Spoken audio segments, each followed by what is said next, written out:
간밤 뉴욕 증시를 수놓았던 뜨거운 이슈와 인사이트를 정리해보는 시간입니다. 이항영의 월가이드 들어왔습니다. MTN 이항영 전문위원 오늘도 화상으로 연결되어 있습니다. 위원님 안녕하세요.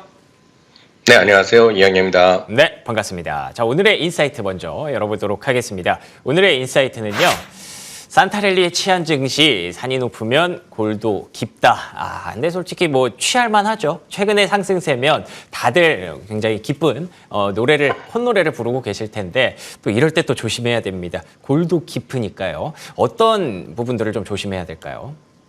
네, 맞습니다. 주시장 분명히 아주 강합니다. 어제도 제가 주가 좀 떨어졌을 때 큰 걱정할 필요는 없다라고 말씀드렸고 시장의 분위기가 상당히 좋다라고 말씀드렸습니다. 그렇지만 그렇다고 해서 시장이 연일 계속해서 올라갈 수는 없거든요. 그래서 너무 거기에 심취해서 무리해서는 안 된다는 그런 관점에서 오늘 말씀을 좀 드릴까 합니다.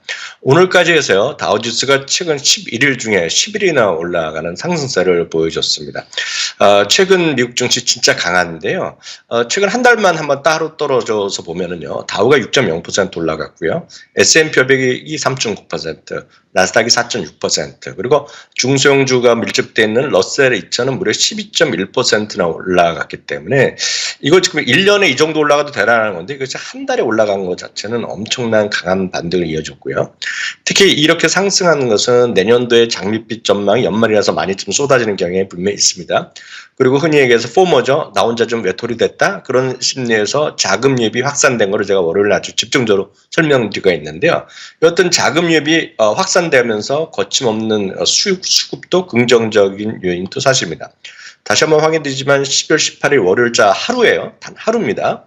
신규 자금이 SPY라는 전 세계에서 가장 큰 ETF, S&P 500을 추적하는 ETF인데요. 하루에 208억 달러나 들어와서 2017년 최대치가 들어왔습니다. 여기 이제 이러다 보니 산타랠리의 기대감이 한껏 커져 있습니다. 산타랠리 하지만 이게 이걸 뭐 헌법으로 나오는 건 아니지만 월가에서는 산타랠리의 기간을 정하는 딱 기간이 있습니다. 그것이 딱 예를 들어서 오늘 밤부터 한국 시간 오늘 밤부터 연초 이틀입니다. 그래서 연말에 5거래일 그리고 연초에 이틀을 갖고 즉 7일 동안의 거래일을 산타랠리라고 합니다. 그래서 금년은 21일 종가 미국 날짜로 21일 종가부터 1월 3일 종가이기 때문에 오늘 밤부터 기록이 이제 일단 산타랠리에 들어가는데요. 분명히 좋은 기록은 분명히 과거 평균이 있습니다. 1950년 이후만 한번 보죠. 평균 상승률은 1.32%였고요. 1년 12달에 365일 중에 거래일이 254일 정도 나오기 때문에 이거를 매일을 갖고 닷새씩 끊어다 보면 이거는 전치 254번의 경우의 수 중에 3등에 이르는 엄청난 높은 기록이 되겠습니다. 참고적으로 가장 높았을 때는 10월 27일 날 사는 거였습니다. 그래서 그 날도 저희가 이 방송을 통해서 재미난 얘기를 해드렸는데 올해도 아마 그런 가능성이 커져 있는데요. 상승 확률은 즉 닷새 동안의 7일 동안의 거래일에서 상승 확률 무려 79.5%가 되겠고요. 이건 전체 254번의 거래 횟수 중에 1등입니다. 당당 1등. 그래서 상승 확률은 상당히 높은 것들은 사실입니다. 특히 최근에 금리 하락세 오늘 또 내려가는 모습 보였죠. 달러는 안정돼 있죠. 소비는 상당히 좋죠. 고용시장도 좋죠. 내년 실적 전망도 좋죠. 모든 것이 좋습니다. 그렇지만 이렇게 빨리 올라가는 것 자체가 오면 조정은 불가피합니다. 어떤 경우에도. 그것은 조정은 두 가지가 있을 수 있죠. 가격 조정과 기간 조정입니다. 그래서 어저께 하루 가격 조정이 있었지만 그건 아무것도 아니고요. 진짜 가격 조정이 3, 4%, 5%, 좀 10% 가격도 쉽게 나올 수도 있습니다. 아니면은 기간 조정이 늘 불가피하기 때문에 두 개 중에 하나의 조정 분명히 있습니다. 다만 우리가 언제 올지 모르는데요. 우리가 어느 정도 예측할 수 있는 것은 미국에서는 늘 말씀드리지만 상대 강도입니다. RSI 지표를 따지겠는데요. 다우지수의 RSI가 70이 넘은 것은 거의 한 달 가까이 되고 있습니다. 엄청나게 지금 고공행진을 하다 보니까 지금 시장은 약간씩 경고의 목소리가 있는 거 되겠고요. RSI의 S&P 500 지수도 최근 들어서 한 2주일 연속으로 지금 70이 넘었었고요. 나스닥 100은 이것도 거의 한 3주일 정도 올라가고 있거든요. 그러니까 이런 것들에 대한 반작용의 가능성은 있습니다. 특히요, 절반, S&P 500의 절반 가까이는 말씀드렸다시피 과매수된 상태입니다. 그러다 보니 종목이 S&P뿐만 아니라 러셀 2000까지 넘어가면서 상대적으로 규모가 작고요. 퀄리티가 상대적으로 부족한. 저희는 늘 퀄리티가 있고 상대적으로 규모가 큰 주식을 제가 자주 말씀드리는데 최근에는 규모도 작고 퀄리티가 부족한 기업들이 반등이 더 강해지면서 가치보다는 먼 미래의 성장성에 주목하기 마련인데요. 대표적인 ETF를 딱 하나 말씀드리면 우리 시청자분들이 잘 이해하실 수 있는 것이 바로 ARK ETF입니다.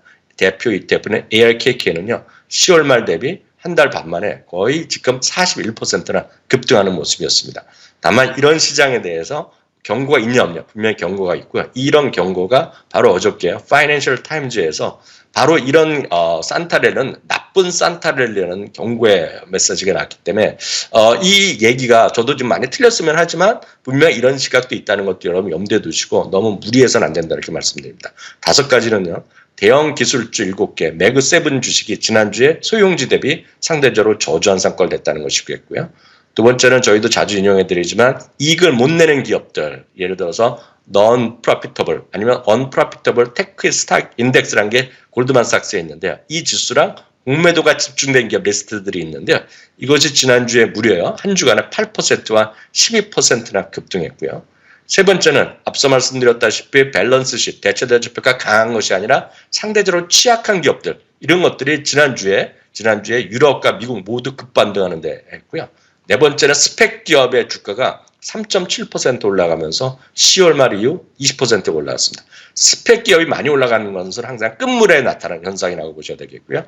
다섯 번째는 암호화폐 시장이 급반등하고 있는 겁니다. 이 모든 것들 5가지를 갖고 파이낸셜 타임즈는 엄중의 경고. 그래서 이미지 자체가 산타크로스 할아버지가 밝은 사람인데 담배를 피면서 상당히 심각한 표정을 갖은 것을 사진을 소개하고 있거든요. 이것이 바로 지금 일부의 경고의 목소리도 분명히 우리 염두에 두셔야 되겠고요. 이럴 때 우리가 주식을 팔라는 것이 아니라 지나친 욕심은 자제하셔야 되겠고요. 한 방에 돈을 버는 것은 절대 없다는 거 꼭 적립식 분산 투자 명심하시기 바랍니다. 빨리 오르면 조정은 불가피하다라는 얘기 여러분들 잘 알고 계시지만 사실 이렇게 올라갈 때는 그다지 막 느껴지지 않는 게 사실인데 이럴 때 나쁜 산타랠리일 수도 있다는 의견도 있으니까 종목 선택에 유의하셔야 될 것 같습니다. 실제로 그런 현상들이 일부 발견이 되고 있어요. 현재 나이키의 실적이 발표가 됐는데요. 조금 아쉬운 결과가 역시나 좀 나왔습니다. 컨센서스에 비해서 매출액은 비트를 시켰습니다만 주당 순이익도 좋았는데 현재 시간외 주가가 3.6% 급락을 하고 있습니다.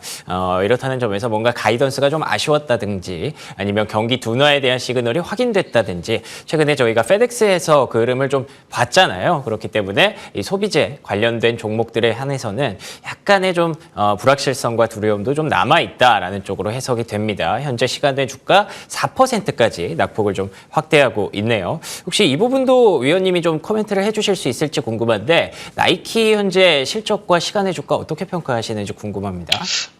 네, 시간의 주가에서는 4% 정도 좀 주가가 떨어지고 있는데요. 이제 이번에 실적 자체는 매출과 이게 약간 비슷했는데요. 아직까지는 역시 디스카운트에 대한 우려. 그러니까 여전히 재고에 약간 감소는 있었지만 재고가 좀 더 줄이기 위해서 좀 멘트로 보면 아직 충분히 나오진 않았지만은요. 디스카운트가 좀 더 있을 가능성에 대해서 시사한 것이 있겠고요. 사람들이 지금 나이키에 대해서 큰 기대하는 것 중에 하나가 과감한 인력 조정이거든요. 이번에 보면 20억 달러 정도 비용을 3년에 걸쳐서 줄인다는 발표를 했습니다. 그래서 인적 조정인데 아마 인적 조정은 아마 좀 더 과감한 것을 원하는 사람들이 좀 있었다라고 보셔야 되겠고요. 다만 큰 틀에서 보면 나이키가 분명히 압도적인 마켓시어 1등을 갖고 있고 압도적으로 선호하는 브랜드지만 저희가 방송에서 여러 번 말씀드렸다시피 나이키 외에 더 선호하는 것들이 조금씩 나오고 있다는 거죠. 딱 이것만 느끼시면 될 것 같습니다. 우리나라에서도 풋라커라고 몇 군데 있지 않습니까? 연대 앞에도 크게 있고 압구정도 강남에도 몇 군데 있고 백화점에 들어간 거 있는데요. 예를 들어서 제가 하나만 딱 말씀드리면 밴쿠버에도요. 제가 있는 밴쿠버에도 엄청난 큰 풋라커가 있는데요. 예전에 가면은요. 1층에 보면 전부 나이키밖에 없었는데요. 작년에도 느꼈고 올해 느꼈지만 1층에 다른 브랜드 물건들이 조금씩 더 차지하는 걸 제가 막 목격했거든요. 그것은 그만큼 나이키에 대한 절대적인 브랜드에 대한 선호도가 조금씩 줄고 있겠고요. 그런 것들 또 하나 보시면 여러분들이 구글 트렌드에서 나이키에 정말 쉽게 해서 리셀 밸류 있는 브랜드 몇 가지 적어보시면은요, 그것들이 올해 들어서 여름 이후에 많이 사그라지는 걸 느낄 수 있거든요. 아마 그런 것들도 아마 주가에 좀 반영되지 않았냐 보겠고요. 좀 더 자세한 얘기는 월요일 날 제가 전해드리도록 하겠습니다. 좋습니다. 디스카운트가 조금 더 이어질 수 있다라는 거, 나이키 주가에는 현재 악재로 작용하지만 나이키 사고 싶으셨던 분들은 약간 조금 더 기다려 보셔도 될 것 같네요. 자, 그러면 이어서 오늘의 헤드라인으로 넘어가 보겠습니다. 오늘 첫 번째 헤드라인은요, 보잉부터 준비를 했습니다. 드디어 중국에서 보잉의 항공기가 인도가 됐습니다. 그거는 787 드림라이너고요. 그렇기 때문에 이제 737 맥스까지 좀 인도가 될 것이다라는 기대감이 나온다고 하는데 어떻게 보셨습니까? 네, 이게 지난번에 그 바이든 대통령과 중국의 시진핑의 그 회동을 통해서도 그 직전에 보잉 얘기가 좀 있었지 않았냐는 것이 보도가 있었는데요. 중국의 민영 항공국 CAAC라는 곳에서 737 맥스의 운항의 안정성에 승인했다고 하죠. 그러니까 그런 것들이 보도가 나왔다라고 하고 있습니다. 아시다시피 737 맥스는 지난 추가락 사고 이후 2019년, 20년에 잇따른 사고 이후에 인도가 중단됐고요. 실제로 만들어 놓고 인도를 하지 못한 물건 중국 향해 85대가 지금 야적장에 대기했을 정도로 상당히 머리 아팠었는데요. 일단 중국 남방항공에서의 737 맥스가 일단 시험 비행을 지금 하고 있는 것으로 좀 알려지고 있거든요. 그렇기 때문에 실제로 인도가 재개됐을 경우에 주가에 좀 어떤 플러스가 되지 않을까라는 기대감이 반영됐다라고 보셔야 되겠고요. 흥미로운 한번 그 그래프를 한번 보여드리겠는데요. 싱글 아이라고 해서요. 여러분들이 비행기를 타면 아주 단순하게 보면 듀얼 아이를 그래갖고 이래서 복도가 두 개인 쪽 있지 않습니까? 일반적인 큰 비행기들이요. 그러니까 787 이런 시리즈들이 있는 반면에 세상에서 가장 점유율이 높고 가장 일반적인 거는 우리가 보통 단거리 가는 것들이 있지 않습니까? 중간에 복도 하나 있고 양쪽에 3명씩 앉는 그 비행기인데 그게 싱글 아이라고 하는데 그게 압도적으로 보잉이 훨씬 더 많았어요. 에어버스보다. 그렇지만 2020년 기점으로 해서 중국 내 에어버스는 계속 올라갔고 보잉은 737 맥스는 인도가 안 됐기 때문에 정체돼 있었는데 이것이 결국은 궁극적으로 해소될 가능성이 있다라고 보셔야 되겠고요. 특히 지난 화요일 날 루프트한자가 1990년, 95년 이후 처음으로 737을 최대 100대까지 주문할 수 있는 계약을 맺은 것으로 알려지고 있는데요. 이거 역시 장기적으로 737 맥스 주문 및 인도 대스가 장기적으로 늘어날 수 있는 이런 것들을 보셔야 될 것 같습니다. 여기 또 하나 그림 보여드리면 737 맥스의 주문 및 인도 대스인데요. 이게 2019년을 고점으로 2020년, 21년 계속 마이너스 났거든요. 이것은 오히려 취소된 거, 늘어났기 때문에 그런데 이런 것들이 다시 회복되면서 올해를 기점으로 다시 완만하게 플러스로 늘어나고 있다는 것 자체는 장기적으로 좋다고 보고 있습니다. 다만 단기적으로 보면 워낙 많이 올라갔기 때문에 유의하셔야 될 것 같고요. 다만 어저께인가 그저께 제가 말씀드렸던데요. 배런지에서 선정한 배당이 재개가 가능한 주식 4개 중에 하나가 우리가 보잉이었다는 것도 보시면 좋을 것 같고요. 그렇다 보니 어찌되었건 월가의 투자 의견은 최근 10월 말 이후만 보면은요. 투자 의견이 3곳이나 올랐고요. 목표 주가도 3곳이나 올린 상태라는 것도 참고하시면 좋겠습니다. 좋습니다. 안정성을 승인했다라는 건 결국에는 이제 곧 도입을 하겠다라는 얘기와도 비슷하게 들리네요. 그렇지만 보잉의 주가가 최근에 워낙에 좀 좋았기 때문에 오늘은 사실 주가의 움직임이 조금 미미했던 면이 있습니다. 앞으로 목표가 잘 확인하시면서 가져가셔야 될 것 같네요. 자, 두 번째 헤드라인은요. 역시나 이 종목을 뺄 수가 없습니다. 오늘은 마이크론이 날았습니다. 어제 막 실적 나왔을 때도 주가가 괜찮았거든요. 근데 본장에서 조금 더 강했습니다. 어떻게 보셨을까요? 네, 어제도 잠깐 그 속보로 전해드렸지만 핵심은 이제 가이던스에 있었거든요. 가이던스가 49억 달러 정도가 이번 현재 진행되고 있는 분기에 월가의 전망치였는데요. 그거보다는 조금 더 높게 7, 8%를 올려서 53억 달러를 얘기했고요. 내년에도 상당히 그 더 앞으로 1년짜리도 좋을 거란 얘기하고 있습니다. 그러다 보니 왜 이렇게 늘어나느냐에 대해서 회사 측에서는 AI의 수요가 전반적으로 늘어나다 보니까 메모리 칩에 대한 수요가 크게 늘어날 것이고 그러다 보니 PC도 늘어나고 다 좋아질 거란 얘기를 하고 있는 거라고 보셔야 되겠고요. 그런 것에 대해서 월가에서 주가가 올라가는 가장 큰 요인은 매출이나 이익의 가이던스가 생각보다 많이 올라갔을 때가 가장 반영이 되는 건데 그러다 보니 오늘 주가는 8% 가까이 주가는 올라갔다라고 보셔야 되겠고요. 주당 이익 같은 경우 아직 마이너스지만 이제 내년 이후에 이제 좀 흑자로 전환될 가능성에 대해서도 지금 월가인 전망을 하고 있겠고요. 매출 자체가 워낙 이것도 기하급수적으로 늘어나는 그런 추세로 전망되고 있기 때문에 이런 것들이 주가에 지금 큰 반영을 일으켰다라고 보셔야 되겠습니다. 그러다 보니 말씀드렸다시피 그 가이던스를 높인 것이 가장 큰데 그것도 폭이 워낙 컸기 때문에 하루 동안에요. 애널리스트가 그 의견을 레포트를 새로 발간한 곳이 무려 17곳인데요. 17곳에서 한 군데도 빼놓기 없이 목표 주가를 줄 상향했고요. 특히 로젠물렛은 140달러까지 올린 것도 여러분들 참고하시면 좋겠습니다. 좋습니다. 월가의 시각이 저렇게 그린라이트로 가득하다는 것은 마이크론뿐만 아니라 메모리 반도체 업황에 대해서 다들 이제 턴어라운드 긍정적으로 좀 보고 계시다는 게 느껴집니다. 관련해서 국내 증시 투자하시는 분들도 참고하시면 좋을 것 같네요. 자, 세 번째 헤드라인 넘어가 볼게요. 세 번째 헤드라인은요. 골든크로스는 못 참지. 최근에 시장이 반등하면서 기술적으로도 굉장히 긍정적인 시그널이라고 하죠. 그 골든크로스, 이평선들이 이렇게 겹치는 그 지점을 얘기하는데 그걸 눈앞에 둔 종목들이 꽤나 많이 늘었다고 합니다. 어떤 기업들이 있을까요? 네, 골든크로스 하면 많은 분들이 이미 좀 익숙한 거가 되겠고 우리나라에서는 뭐 골든크로스를 워낙 50일, 200일선이 미국에서 일반적으로 다루지만 그 더 짧게 보는 분들도 많은데요. 교과서적으로 보나 미국에서는 워낙 단기적으로 잘 안 보기 때문에 50일선이 200일선을 상향하는 것. 특히 여기서 주의할 것은 200일선 이런 것들이 완만하게 우상향 내지 우상향으로 턴할 수 있는 그런 정도 거를 우리가 좀 의미 있다라고 보셔야 되겠고요.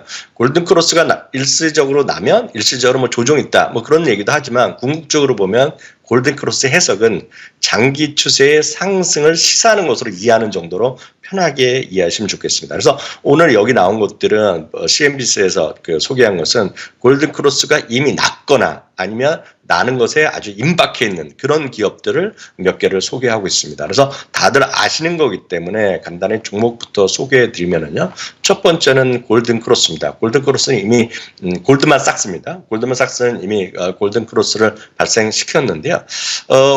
최근 들어서 10월 말 이후 특히 11월 이후 보면 최근 한 달 반 정도 사이에 가장 많이 회복한 섹터가 있다 그러면 여러분들 아시는 리츠가 있을 것이고요. 유틸리티가 있고 또 하나가 금융주입니다. 금융주는 워낙 금리가 조금씩 내려가는 속도가 빨라지면서 그동안에 문제가 됐던 소위 대선 충당에 대한 우려 이런 것들 그리고 보유채권의 손실의 감소 이런 것들이 맞물리면서 금융주의 일반적인 흐름이 있겠고요. IB 중에서 제일 먼저 많이 올라간 건 JP 모건이 됐겠고요. 그 외에 골드만삭스, 뱅크 오브 아메리카, 웰스파고 이런 것들이 다 52주 신고가를 가고 있겠고요. 또 하나 부류가 있다면 그런 주요 IB 제외하고 하면 소위 지역은행에서들도 반등이 많이 나오고 있기 때문에 그런 주식 중에서도 여러분들 쉽게 골든크로스를 찾는 것이 아주 어렵지는 않을 것 같고요. 두 번째는 이제 나이키입니다. 나이키가 이제 임박해 있다라고 보셔야 되겠는데 오늘 이제 일단은 시간에서 주가 하락하고 있는데요. 정규장 들어가면 월요일날 들어가면 월가의 평가가 나올 텐데 조금 더 봐주셔야 되겠지만 이런 것도 시간 문제로 일단은 골든크로스를 돌파할 가능성이 있다 크다고 보셔야 되겠습니다. 왜냐하면 이게 하루 이틀 떨어진다고 내려가는 것이 아니라 50일과 200일선 50일 동안의 움직이기 때문에 이건 다음 주 정도면 골든크로스가 발생할 가능성이 크다라고 보셔야 되겠고요. 세 번째는 리츠 중에 소위 이동통신 타워를 갖고 있는 거로 유명한 아메리칸 타워인데요. 리츠의 대표적인 상품이고 우리나라에서 한때 많은 분들 선호를 하지만 주가는 아주 재미가 없었던 건데요. 이런 아메리칸 타워도 지금 골든크로스를 달성한 주식이라고 보셔야 되겠습니다. 나머지 주식 두 개는 우리한테 익숙하지 않은 종목이 있는데 그래도 소개해드리겠습니다.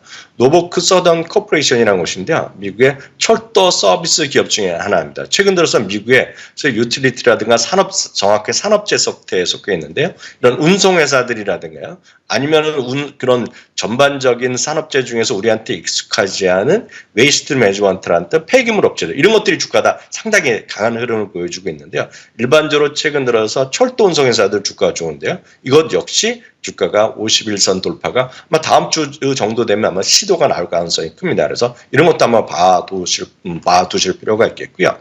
에퀴팩스 같은 경우는 우리나라에서 보면 한국 신용정보 뭐 이 정도 얘기하면 될 것 같은데요. 다양한 개인들이 신용정보를 조회하는 서비스를 뭐 은행에서도 하고 개인들도 많은 분들이 쓰고 있지 않습니까? 바로 소비자 신용의 리포팅을 주로 하는 것이 에퀴팩스라는 것이 있는데 이거 워낙 우량 회사인데요. 이것도 역시 51선이 200일선을 넘는 골든크로스가 임박한 종목이기 때문에 오늘 말씀드린 5종목 외에도 여러분들 다시 말씀드리지만 금융주 같은 데서 많이 찾을 수 있다는 건 힌트까지 드리도록 하겠습니다. 좋습니다. 골든크로스 이름만 들어도 좀 설레는 그런 단어인데 골드만삭스, 나이키, 아메리칸타워 그리고 철도운송주, 신용주, 에퀴팩스, 노포크 서던 코퍼레이션까지 거기에 추가로 궁금하시다면 금융주의 최근 흐름이 굉장히 좋다는 것까지 힌트 주셨습니다. MTN 이항영 전문위원과 오늘도 함께했습니다. 오늘 좋은 말씀 고맙습니다. 네, 감사합니다.